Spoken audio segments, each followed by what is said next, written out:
আসসালামু আলাইকুম। ঢাকায় ডাকসু নির্বাচন হয়ে গেল গতকাল এবং ফলাফল ইতিমধ্যে আমরা জেনেছি। ছাত্র শিবিরের সাদেক কায়েমের নেতৃত্বে ডাকসু নির্বাচনে বিপুল ব্যবধানে জয়লাভ করেছে এবং ভিপি জিএস প্রত্যেকটা পদে ছাত্র শিবির উল্লেখযোগ্য সাফল্য অর্জন করেছে। যে ছাত্র শিবিরে কোনো নাম নিশানা ছিল না বিগত 16 বছর, রাত্রে 12টা বাজেও কেউ নাম নিতে পারত না, সেই ছাত্র শিবির আজকে সংখ্যাগরিষ্ঠতা পেয়ে 41% ভোট পেয়ে 41 থেকে বেশি পার্সেন্ট ভোট পেয়ে আজকে সাদেক কায়েম নিজে জয়ী হয়েছেন। উনি ভোট পেয়েছেন 41 পয়েন্ট সামথিং। তার কাছাকাছি অন্যগুলো কেউ ছিল না। এখানে ছাত্রদলও তেমন কিছু করতে পারে না, গোহারা হেরেছে। আর ছাত্রলীগের কথা বাদেই দিলাম। ঢাকা বিশ্ববিদ্যালয় কিন্তু বাংলাদেশের সবসময় একটা লিটমাস পেপার হিসেবে গণ্য করা হয়। আমরা এসিড এবং ক্ষার এটা পরীক্ষা করি লিটমাস পেপার দিয়ে। সহজ টেস্ট হচ্ছে লিটমাস দিয়ে। এসিড হলে পেপারটা লাল হয়ে যাবে এবং ক্ষার হলে সেটা নীল হয়ে যাবে। ঢাকা বিশ্ববিদ্যালয়কে ধরা হয় বাংলাদেশের রাজনীতি তথা বাংলাদেশের রাজনৈতিক পরিস্থিতির লিটমাস পেপার। আমরা বিগত আজকে 53 বছর বাংলা স্বাধীন হয়েছে এবং প্রত্যেকটা সরকারকে আমরা দেখেছি। আমরা সাবেক একদম প্রথম স্বাধীন হওয়ার পরে আওয়ামী লীগ সরকারকে দেখেছি, এরপরে বাকশালকে দেখেছি, এরপরে বাকশাল হত্যাকাণ্ডের পরে বিএনপিকে দেখেছি, এরপরে আবার আওয়ামী লীগকে দেখেছি, এরপরে বিএনপি থেকে দেখেছি, এরপরে আমরা এরশাদের নেতৃত্বে জাতীয় পার্টিকে দেখেছি, এরপরে আমরা আবার আওয়ামী লীগকে দেখেছি। বিগত 16 বছর আওয়ামী লীগকে বাংলাদেশের একটা পাগলও বুঝতে পেরেছে আওয়ামী লীগ কী জিনিস। বাংলাদেশের মানুষ কিন্তু এখানে ঢাকার বিশ্ববিদ্যালয়ের নির্বাচন কি ইঙ্গিত দেয়, কী বার্তা বরণ দেয়। বাংলাদেশের মানুষ কিন্তু একটা পরিবর্তন চাচ্ছে। এ ভ্যারি সিগনিফিক্যান্ট চেঞ্জ ওয়ান্ট বাংলাদেশের সিটিজেন অর জেনজি, অর্থাৎ ইয়াং জেনারেশন। জেনজি ঢাকা 1971 সালে ঢাকা বিশ্ববিদ্যালয়ের নেতৃত্ব দিয়েছিল বাংলাদেশের স্বাধীনতা আন্দোলনে। কায়েদ আজম মোহাম্মদ আলী জিন্নাহ ঢাকা বিশ্ববিদ্যালয়ে এসে ভাষণ দিয়েছিল এবং বলেছিল पाकिस्तान का एकमात्र राष्ट्रभाषा होगा उर्दू ही एकमात्र राष्ट्रभाषा होगा। एकमात्र राष्ट्रभाषा भाषणे कायद आजम मोहम्मद आলী জিন্নাহ প্রথম যে পাকিস্তান ভাঙার যে বীজটা বপন করেছিলেন সেই ভাষণেই উনি বলেছিলেন পাকিস্তানের রাষ্ট্রভাষা হবে একমাত্র উর্দু। তখন ফেটে পড়েছিল বিক্ষোভে এই দেশের জনগণ, কারণ তখন বাংলাদেশের পূর্ব পাকিস্তানের জনসংখ্যা ছিল 7.5 কোটি আর পশ্চিম পাকিস্তানের জনসংখ্যা ছিল 4.5 কোটি। বৃহৎ একটা জনসংখ্যা ছিল। মোহাম্মদ আলী জিন্নাহ বুঝতে পেরেছিল যে পূর্ব পাকিস্তান সবসময় রাজনীতির ডমিনেট করবে, কারণ জনসংখ্যা বেশি, প্রধানমন্ত্রী, প্রেসিডেন্ট, রাষ্ট্রপতি এবং প্রধানমন্ত্রী হবে পূর্ব পাকিস্তান থেকে এবং বাঙালিরাই নেতৃত্ব দেবে। এটাই তার একটা আশঙ্কা ছিল।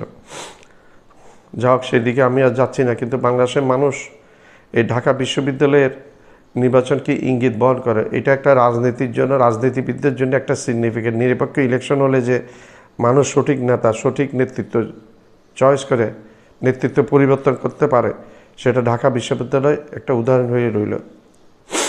24 ঘন্টা পার হয়নি।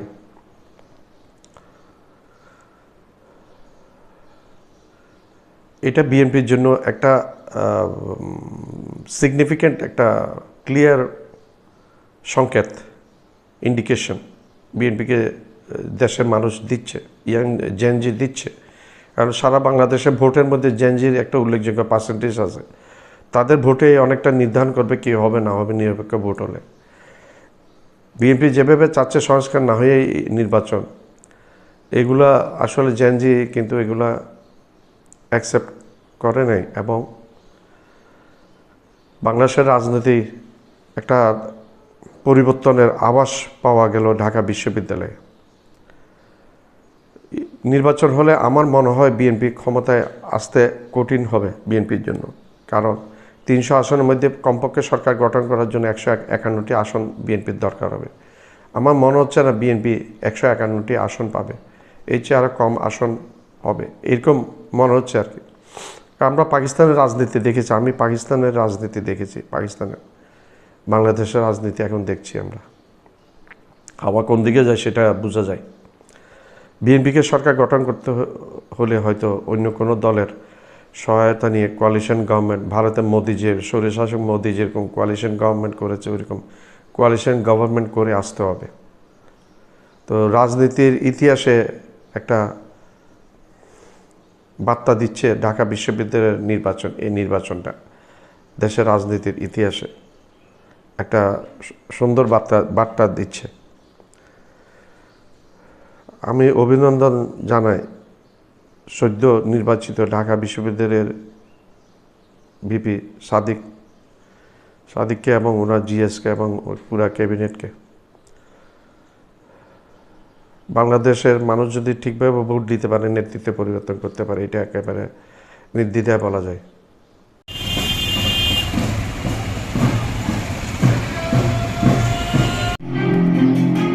ঢাকা বিশ্ববিদ্যালয়ের ইতিহাসে এমন নাটকীয় মুহূর্ত খুব কমই এসেছে। দীর্ঘদিন ধরে জল্পনা কল্পনা, গুঞ্জন আর অনিশ্চয়তার অবসান ঘটিয়ে ডাকসুর ভাইস প্রেসিডেন্ট পদে বিজয়ী হলেন ইসলামী ছাত্র শিবিরের প্রার্থী আবু সাদিক কায়েম। শুরু থেকেই অনেকেই বলেছিলেন শিবির ও ছাত্রী সংস্থার কর্মী ছাড়া তার পাশে আর কেউ দাঁড়াবে না, কিন্তু শেষ পর্যন্ত ফলাফল যেন সব সমীকরণ ভেঙে দিয়ে প্রমাণ করল সাদিক কায়েমের প্রতি গ্রহণযোগ্যতা প্রত্যাশার চেয়েও অনেক বেশি। এই নির্বাচনের প্রতিযোগিতা ছিল অভূতপূর্ব। একদিকে আবিদুল ইসলাম খান, অন্যদিকে উমামা ফাতেমা, আব্দুল কাদের কিংবা শামীম হোসেন, সবাই ছিলেন ভিপি পদে যোগ্য ও শক্ত প্রতিদ্বন্দ্বী। কিন্তু শেষ বিচারে সবার উপরে উঠে এলেন সাদিক কায়েম। যেন ইতিহাসের এক নতুন অধ্যায় শুরু হলো। যে বিশ্ববিদ্যালয়ে রাত 1টার সময় ছাত্র শিবিরের নাম উচ্চারণ করাটাই ছিল ঝুঁকিপূর্ণ, সেখানে আজ শিবিরের প্রার্থী বিজয়ী হয়ে আসনে বসেছেন। শিবিরের এই সাফল্য যেন নতুন করে লিখে দিল ডানপন্থী ছাত্র রাজনীতির অধ্যায়। দীর্ঘদিন ধরে যে বিশ্ববিদ্যালয়কে বলা হতো বামপন্থীদের দুর্গ, সেই দুর্গ ভেদ করলেন সাদিক কায়েম। শুধু তাই নয়, মাদ্রাসা থেকে উঠে আসা শিক্ষার্থীদের দীর্ঘদিন ধরে অবহেলার চোখে দেখা হলেও আজ তারা সেই বিশ্ববিদ্যালয়ে নেতৃত্ব দেওয়ার পর্যায়ে পৌঁছে গেছেন। এ যেন ইসলামপন্থীদের জন্য একটা বিশাল অর্জন। ক্যাম্পাসের বাতাসে এখন টান টান উত্তেজনা, কারণ এই জয় শুধু একটি নির্বাচনী ফলাফল নয়, বরং এটি ঢাকার রাজনীতির একটা নতুন মেরুকরণের ইঙ্গিত। সার্বিকভাবে দেখলে বোঝা যায় সাদিক কায়েমের বিজয়ের মধ্য দিয়ে ছাত্র রাজনীতি এক ভিন্ন মাত্রা পেয়েছে। প্রশ্ন এখন একটাই, তিনি কতটা দক্ষতার সঙ্গে ঢাকা বিশ্ববিদ্যালয়ের নেতৃত্ব দিতে পারবেন? কারণ প্রায় সব জোট একত্রিত হয়েছিল শিবিরকে ঠেকানোর জন্য। এমন পরিস্থিতিতে সাদিক কায়েমকে এখন প্রায় একাই এই দায়িত্ব সামলাতে হবে। প্রতিপক্ষের চাপ, ক্যাম্পাসের জটিলতা আর ছাত্র রাজনীতির বহুমুখী ধারা, সব মিলিয়ে সামনে তার পথ একদমই সহজ না। তবে কথা স্পষ্ট, এই বিজয় শুধু একটি প্রার্থীর ব্যক্তিগত সাফল্য নয়, এটি এক রাজনৈতিক ধারার পুনরুত্থানের প্রতীক।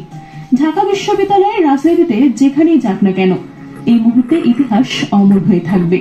এক সময়কার তুচ্ছতায় ভরা শিবিরপন্থীরা আজ নেতৃত্বের আসনে বসেছেন।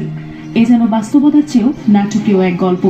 আর এই নাটকের মূল চরিত্র হয়ে সাদিক কায়েম ইতিমধ্যেই ছাত্র রাজনীতিতে স্থাপন করেছেন নতুন এক দিগন্ত। প্রতীক্ষিত ডাকসু নির্বাচনের ফলাফল অবশেষে প্রকাশিত হলো, আর এই ফলাফল ঘিরে এখন পুরো ক্যাম্পাসে চলছে তোলপাড়। এবারের নির্বাচনের সবচেয়ে বড় চমক দেখিয়েছে ছাত্র শিবির। প্রথমেই আসি ভিপি অর্থাৎ সহসভাপতি পদে। ছাত্র শিবিরের প্রার্থী সাদিক কায়েম পেয়েছেন সর্বোচ্চ 41.9% ভোট। বিশাল ব্যবধান নিয়ে তিনি নির্বাচিত হয়েছেন ডাকসুর ভিপি হিসেবে। স্বতন্ত্র প্রার্থী শামীম হোসেনও দারুণ লড়াই করেছেন, তিনি পেয়েছেন 32.5% ভোট, কিন্তু শেষ পর্যন্ত শিবির প্রার্থীর কাছে হার মানতে হয়েছে তাকে। ছাত্র দলের প্রার্থী আবিদুল ইসলাম থেমে গেছেন 13.9% ভোটে। বাগছাসের প্রার্থী আব্দুল কাদের পেয়েছেন মাত্র 3.8% ভোট, আর বামপন্থী প্যানেলের প্রার্থী উমামা ফাতেমা পেয়েছেন 7.9% ভোট। অর্থাৎ ভিপি পদে ছাত্র শিবির এবার একক আধিপত্য প্রতিষ্ঠা করেছে। এবার আসি জিএস বা সাধারণ সম্পাদক পদে। এখানেও শিবিরের জয় জয়কার। ছাত্র শিবিরের প্রার্থী এস.এম. ফরহাদ পেয়েছেন সর্বোচ্চ 32.6% ভোট এবং নির্বাচিত হয়েছেন জিএস পদে। তার প্রতিদ্বন্দ্বীরা ছিলেন যথেষ্ট শক্তিশালী। ছাত্র দলের তানভীর বাড়ি হামিম পেয়েছেন 16.1% ভোট। স্বতন্ত্র প্রার্থী আরাফাত চৌধুরীও পেয়েছেন সমান 16.1% ভোট। অন্যদিকে বাকছাসের বাকের মজুমদার পেয়েছেন 13.7% আর বাম প্যানেলের মেঘমুল্লার বসু পেয়েছেন 9.1% ভোট। ফলাফল স্পষ্ট করেছে জিএস পদেও শিক্ষার্থীদের সর্বাধিক আস্থা গেছে ছাত্র শিবিরের উপরে। এবার এজিএস বা সহ সাধারণ সম্পাদক পদে আসা যাক। এখানেও ছাত্র শিবিরের প্রার্থী মুনিউদ্দিন খান জয় পেয়েছেন। তিনি পেয়েছেন সর্বোচ্চ 25.9% ভোট। তার নিকটতম প্রতিদ্বন্দ্বী ছাত্র দলের তানভীর আল হাদি মাসুম, যিনি পেয়েছেন 16.5% ভোট। এছাড়া বাগঝাসের আবু সাফা খালিদ পেয়েছেন 8.4%, বাম প্যানেলের জাবির আহমেদ জুনেল পেয়েছেন 8% ভোট এবং স্বতন্ত্র প্রার্থী ফাতেমা শারমিনও পেয়েছেন সমান 8% ভোট। অর্থাৎ এজিএস পদেও ছাত্র শিবির তাদের প্রার্থীকে জয়ী করেছে। পুরো ফলাফল বিশ্লেষণ করলে একথা নিশ্চিতভাবে বলা যায়, 3টি গুরুত্বপূর্ণ পদেই ছাত্র শিবির সর্বোচ্চ ভোট পেয়ে জয়লাভ করেছে। ভিপি, জিএস ও এজিএস সব জায়গায় তারা এগিয়ে রয়েছে। এই জয় শুধু সংখ্যার দিক থেকে নয়, বরং প্রতীকীভাবেও বড় একটি বার্তা দিয়েছে। দীর্ঘদিন ধরে ক্যাম্পাস রাজনীতিতে পিছিয়ে থাকা সংগঠন এবার শিক্ষার্থীদের আস্থা অর্জন করতে সক্ষম হয়েছে। অন্যদিকে ছাত্রলীগ, যাদের নিয়ে সাধারণত সবচেয়ে বেশি আলোচনা হয়, তারা এবার বড় ধাক্কা খেয়েছে। ভিপি পদে তাদের প্রার্থী ছিলেনই না, আর জিএস ও এজিএস দুই জায়গাতে ছাত্রদল স্বতন্ত্র ও বামদের সঙ্গে প্রতিদ্বন্দ্বিতা করেও তারা এগিয়ে যেতে পারেনি। ফলে বলা হচ্ছে এই নির্বাচন শুধু নেতৃত্বের পরিবর্তনই নয়, বরং ক্যাম্পাস রাজনীতির চেহারায় বড় রকম পরিবর্তনের ইঙ্গিত দিচ্ছে। এখন শিক্ষার্থীদের প্রশ্ন, ডাকসুর এই নতুন নেতৃত্ব ক্যাম্পাস রাজনীতিতে কি ধরনের পরিবর্তন আনবে? শিক্ষার্থীরা বহুদিন ধরে দাবি করে আসছে স্বচ্ছ নেতৃত্ব, গঠনমূলক রাজনীতি এবং ক্যাম্পাস কেন্দ্রিক উন্নয়নমূলক কর্মসূচি। ছাত্র শিবিরের এই জয় কি সেই প্রত্যাশা পূরণ করতে পারবে? একদিকে অনেকে বলছেন শিক্ষার্থীদের এই ভোট প্রমাণ করে তারা নতুন নেতৃত্ব চায়। অন্যদিকে আবার কেউ কেউ শঙ্কা প্রকাশ করছেন প্রচলিত ক্ষমতার ভারসাম্য ভেঙে গেলে নতুন করে সংঘাতও দেখা দিতে পারে। তবে একটি বিষয় স্পষ্ট, এবারের ডাকসু নির্বাচনের ফলাফল ক্যাম্পাস রাজনীতির ইতিহাসে একটি টার্নিং পয়েন্ট হিসেবে জায়গা নেবে।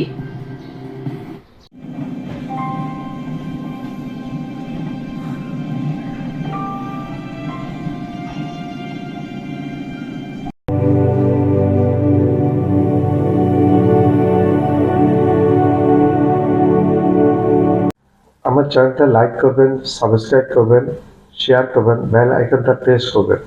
সাবস্ক্রাইব করতে ভুলবেন না।